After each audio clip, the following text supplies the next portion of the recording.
What is up, guys? So Comic-Con 2019 very recently happened, and a lot was announced about the upcoming Arrowverse crossover, Crisis on Infinite Earths, certain characters appearing, certain cast members of the shows playing certain characters in the multiverse, and also our first look at the main villain, the Anti-Monitor. So in this video, I will look at I will go over basically everything that we learned about the upcoming crossover from Comic-Con 2019.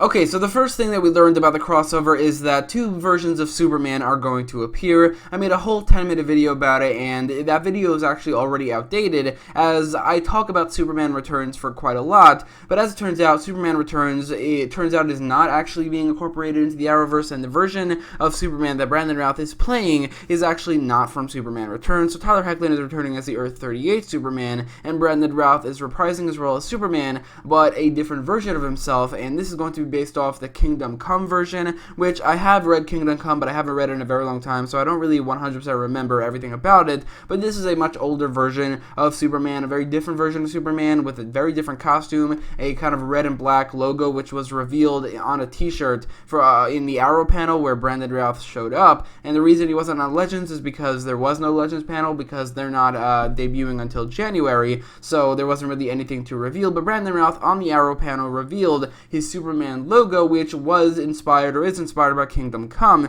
So that, as well as the Tyler Hoechlin Earth 38 version of Superman, are the two versions of Superman that are going to appear in the Arrowverse. Whether or not Brandon Routh's Superman will act as a villain, I don't think so, because the last crossover had kind of a Superman of an alternate, kind of also universe. It wasn't really, but it was Tyler Hoechlin playing Superman, and he was the villain, so I really don't think they're going to do that again. I think this crossover will probably, maybe not heavily, but definitely will feature this two versions of Superman, similarly to the original Crisis crossover, which also feature the Earth 1 and Earth 2 Superman very prominently, so they're doing kind of the same thing here.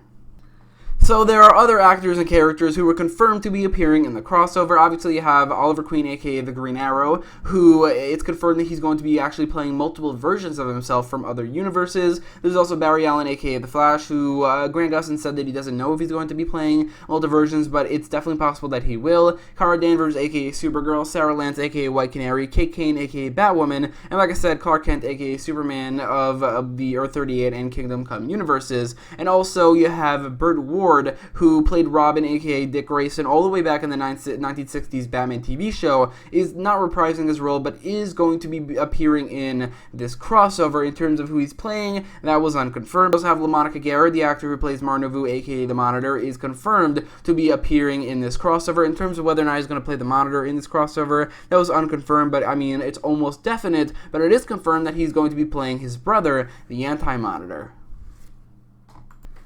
And now, on one hand, I think I'm a little disappointed that the Anti-Monitor is not being played by another actor, but on another hand, I think LaMonica Garrett is basically perfect casting for this character. I thought he was really good as the Monitor in terms of his antagonistic role, but also outside of that, but I feel like if he goes full-on evil with the Anti-Monitor, it could basically be pretty awesome, so I think that this was very well cast, and in terms of his look, I think this is a good time to reveal it in this video. There was concept art revealed for the Anti-Monitor in Crisis on Infinite Earth, which is this picture right here, as he kind of looks like a more robotic version of the Monitor. He doesn't really look exactly like himself in the comics, as there's a lot, the design of it, especially the head area, is very different, as he's not wearing his mask or whatever he wears. There's a lot less yellow and blue on this costume, and honestly, I'm not really 100% a huge fan of this redesign, but I think it's a really cool looking costume. They obviously made it kind of look a little bit more similar to the Monitor's costume, which I think is pretty awesome, and I also think that overall it is not a bad costume at all. It's a very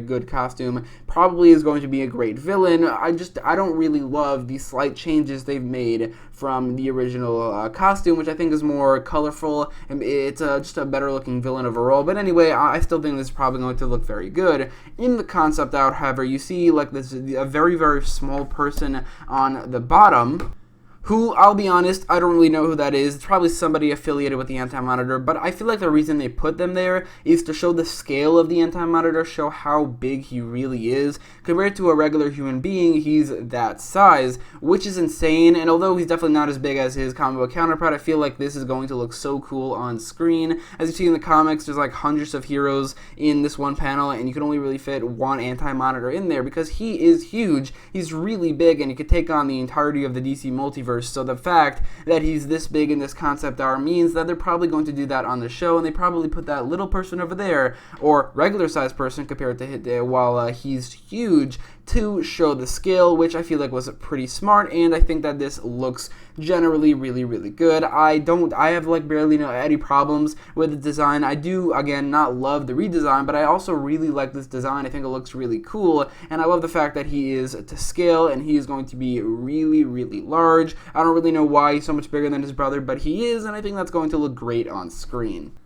So getting back to the cast reveals, Jon Cryer has been confirmed to be returning as Lex Luthor, which was pretty obvious, as in the Supergirl Season 4 finale, the Monitor brought him back from kind of the brink of death, and it's pretty clear that he's going to be affiliated with the crossover, which is something I'm pretty excited for, because this is going to be the first couple episodes that Clark Kent and Lex Luthor are going to be appearing in the same screen together, in the same episodes, and just based off Lex Luthor's side of the half of the rivalry, it's going to be so awesome to see these two face to face. Clark Kent himself has never really mentioned Lex Luthor on screen, but I feel like when they see each other on the screen together, maybe they have to work with each other. That's going to be so interesting to watch. In terms of the other character that the Monitor affected in that episode in Supergirl Season 4's finale, Malefic Jones, well, it was confirmed for Supergirl Season 5 that the Monitor brought him onto Earth 38, or onto Earth, to test Martian Manhunter to make him ready for the upcoming crisis. So I don't really think he's going to be appearing in the crossover. I feel like he might be maybe the secondary main villain of Supergirl Season 5, very similarly to Bloodwork in The Flash Season 6, where he's the villain, but only in the episodes leading up to the crossover.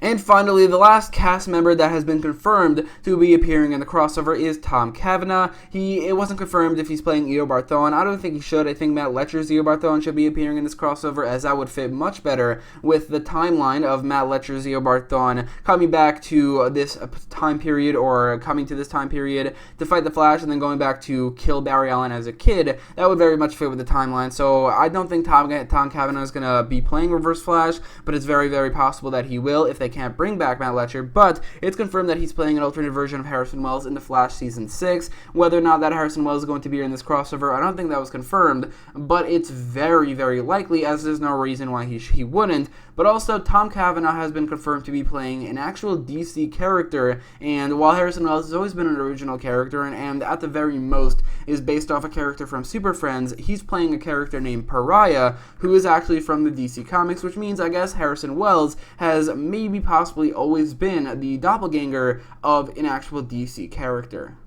Anyway, Pariah is a guy named Kelmosa, so he isn't named Harrison Wells, but they can still be doppelgangers. But he is from an alternate dimension, and he is an immortal who is also capable of time traveling. He wanted to go back to the dawn of time, but instead he witnessed the Anti-Monitor, and he also helped begin the Being's rampage of destruction. I am reading off the DC Wiki because while I am familiar with this character and I have read Crisis on Infinite Earths, I don't really 100% know much about this character, and also haven't read that comic in a very long time. But Pariah very obviously had a huge role in that crossover, as he helped Luthor of Earth 3 to fight the Anti-Monitor, but he was kind of the cause of the Anti-Monitor being released onto the multiverse. So whether or not that character will have that exact role in the Crisis, I don't know, but it's very likely, as Mark Guggenheim said that he wanted to recreate very, very important moments from the crossover, from the comic book all the way back in the 80s. So maybe they're doing this exact moment where Pariah does unleash the Anti-Monitor, but whether or not he's going to have that role, that was unconfirmed. I think it's really cool they're bringing in this character, bringing in a lot of characters who are very important to the Crisis, like the Anti-Monitor, the Monitor. You already have Barry Allen and Superman, and also two versions of Superman. You also have Psycho Pirates, so a lot of characters, also even the Shadow Demons. Just a lot of very prominent characters from that crossover, and it's really cool that they're adapting that faithfully. Obviously, in the comic originally, they had basically every single superhero that has ever been introduced, also a large amount of villains that have ever introduced in the DC universe. were used in the crossover, which is basically practically impossible. This is not exactly a crazy high-budget TV show, or none of them are, and even in a movie, it would really be it would not be easy to bring that in that many actors, that many characters. While they can do something similar to Endgame, where they focus on a lot of characters, but then you have a lot more in the background, they could definitely do that, but I don't think it's very likely for them to do that here. And also they have the limitations from DC, not letting them use characters like Wonder Woman or Aquaman or Shazam, not letting them use characters like Batman even, although they can mention him, it doesn't seem like they can ever use him, but still, as they're basically being as faithful as they can be, and I think that is awesome, and I'm hoping that this crossover will end up being by far the best one so far, and just really make the Arrowverse look really, really good.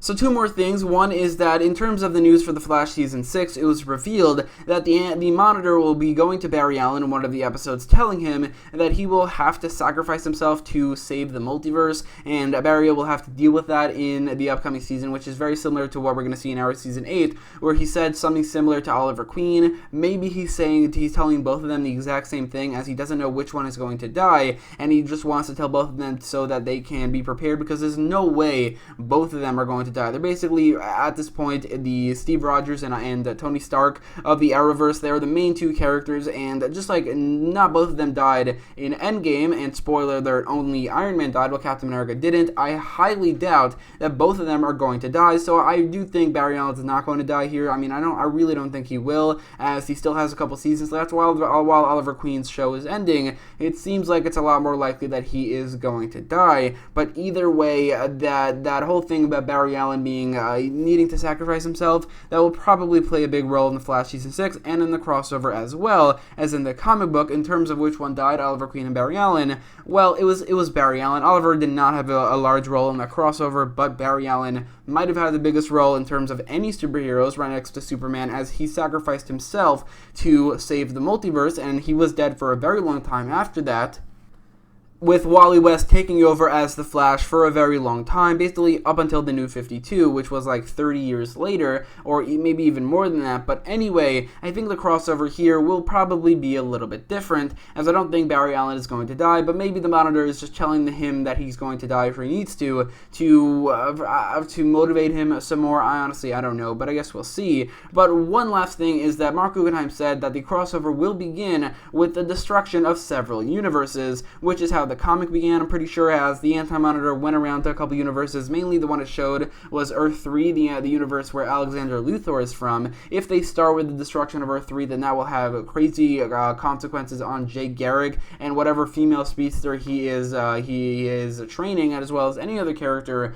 in that universe. But I highly doubt they're going to Earth 3 specifically, but it will begin with the destruction of several universes, which will create the conflict and tension that will be here in the crossover, with the Anti-Monitor going up against the Arrowverse's superheroes, and probably a lot more than we've seen so far, as Oliver in Season 8 is going to go all around the multiverse and probably recruit a lot of superheroes in the fight against the Anti-Monitor, which is something I'm very excited for. So anyway, let me know all your thoughts about everything we learned about the crossover in the comments down below, and if you like this video, make sure to leave a like, share, and subscribe, and thanks for watching.